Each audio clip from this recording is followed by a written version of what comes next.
This could be the answer to all of my lighting needs.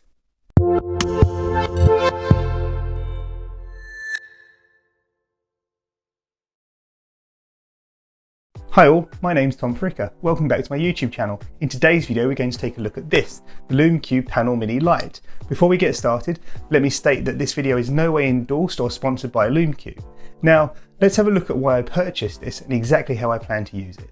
If you've been lucky enough to endure my series on setting up for YouTube, you'll be familiar with the camera setup I have here at my desk. It is essentially a two-camera setup. I have my main camera, my Sony a7 III here on the desk, and next to it, it has its own dedicated off-camera light. Then, underneath this unit, I have my old GoPro Hero 4. I have this here to provide an alternative angle of view and hopefully make things a little more interesting to watch for you, the viewer. However, the GoPro does not have its own dedicated light, and that means that the raw image that comes out of the camera is often quite dark, and the subject, generally me, is not particularly separated from the background. Also, as the lighting is not great, the GoPro generally has to be set with a pretty high ISO, meaning that the quality of the image that comes out of it is not that great, and these old GoPros do not really handle low light situations particularly well. Ultimately, all of this means I have to do a lot of work in post-production to make the footage out of the GoPro usable. Here's an example. Here's some footage with no corrections applied, and here's some footage with corrections. Also, I, like millions of people around the world, have been working at home during the COVID pandemic lockdowns.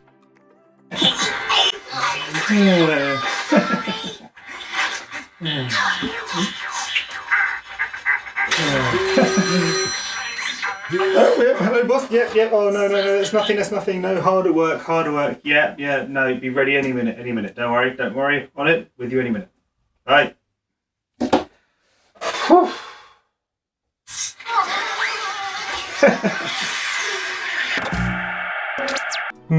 Well, Zoom meetings have become part of daily life, so maybe as an added bonus I can try and improve the lighting for my webcam and really pretty myself up for my colleagues. Lucky them. Anyway, my plan is to use the Lume Cube Panel Mini to create a light source to really improve the picture quality and image for the GoPro and my webcam. Let's take a look at the light. The Lume Cube Panel Mini can be bought in a couple of different configurations.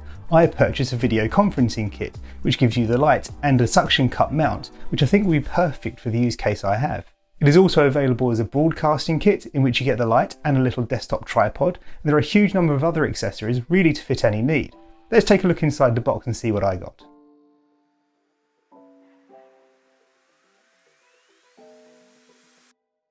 So here it is. As you can see, the light comes ready attached to the suction cup mount. Everything is ready to go. Also in the box you get a couple of different leads. A USB-C to B male-to-male lead, which will be super handy to charge a light. I guess it's around 1 meter long. And also a USB-C to B adapter, which will be super helpful if you need to attach the light to a longer USB lead to plug it into a power source which is a little further away. The only other thing that comes in the box is a small instruction booklet. However, the light is super simple to use, so you probably won't need it.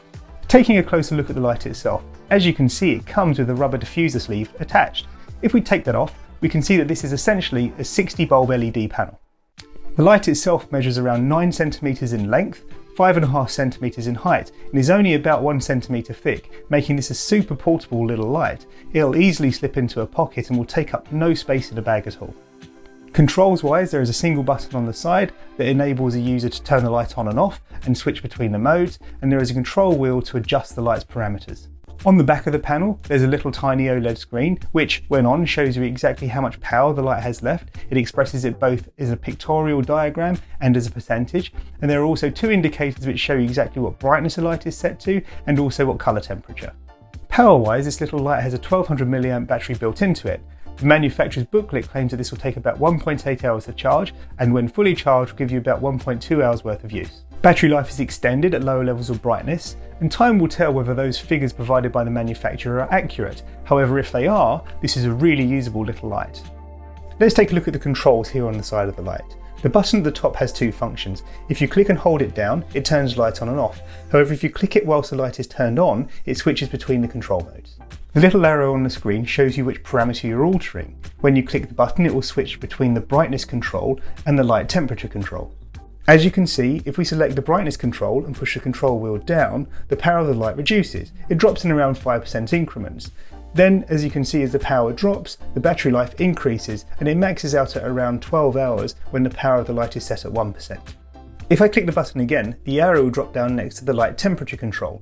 Here I can select whether I want a bright cool white or whether I want a warmer coloured light. This is really useful as it means I can tailor the light to any scene and ensure I'm getting a natural look. The little display on the back will show exactly which setting we are at, and it will move between 5600 Kelvin at the coolest form of light down to 3200 Kelvin at the warmest.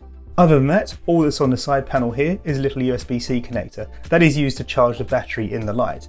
And it can also be used whilst the light is in use, and that itself is really useful as it means I can extend the battery life if I need to use it for an elongated period of time. I could plug it into a computer or a power bank and use it for as long as I needed. Attachment wise, there are two standard tripod mounts on this light, one on the side and one on the bottom, and that's super handy because it means I can mount it on a tripod or another accessory and direct the light exactly where I need it to go. Looking at the suction cup attachment, it's super simple. It'll attach to the light via either of the previously mentioned threads and is adjustable in the middle to enable you to angle the light exactly as you need. The suction cup itself is made of super sticky rubber and has this little adjustable lever so that you can deepen the cup to create a really strong bond to a surface. The suction cup has really been designed to stick to the casing of a laptop or a computer and cast light forwards towards the user. However, it could really be used to stick the light to any smooth surface. Usefully, the cup attachment join here in the middle is identical to that used by GoPro, meaning that you could use this with other accessories. All you'd need to do is unscrew this bolt in the middle, take this top part, and you can plug it into any others you may have. Anyway, let's get this in place and see how it performs in the use case I have. Having given it some thought, in order to actually provide better light for my GoPro and webcam, I don't think I'm actually going to use the suction cup attachment that came with the light itself. Instead, I'm going to use a spare GoPro mount with a 3M sticky pad in it to create a permanent anchoring point next to the GoPro itself. That'll mean that I'm able to create a consistent angle of light between videos and cuts. Right, so here we go. I've got the mount attached to the light itself. All we now need to do is attach it to the unit itself and see what it looks like.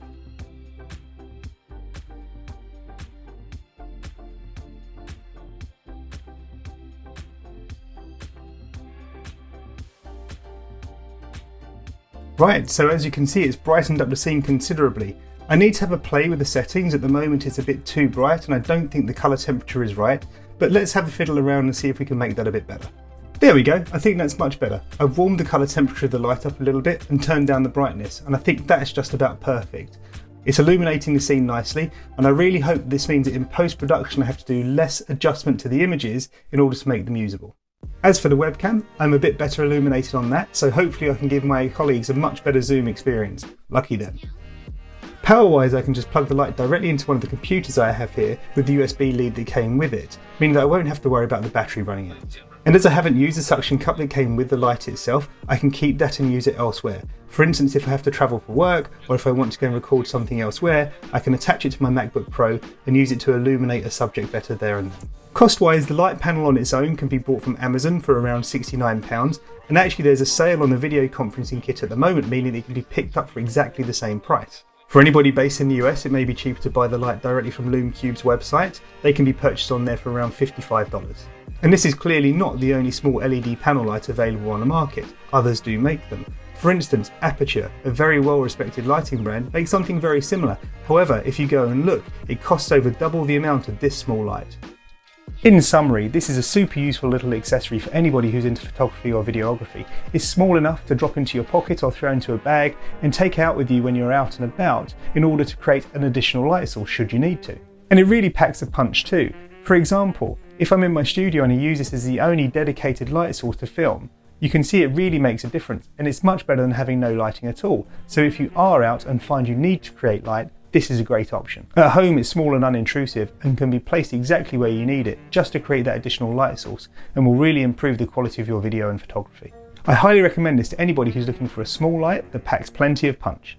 And that's it for today's video, everybody. Thank you very much for watching. If you've enjoyed it, please consider liking and subscribing, and if you have any comments or feedback, please leave them in the section below. And until next time, have a great day.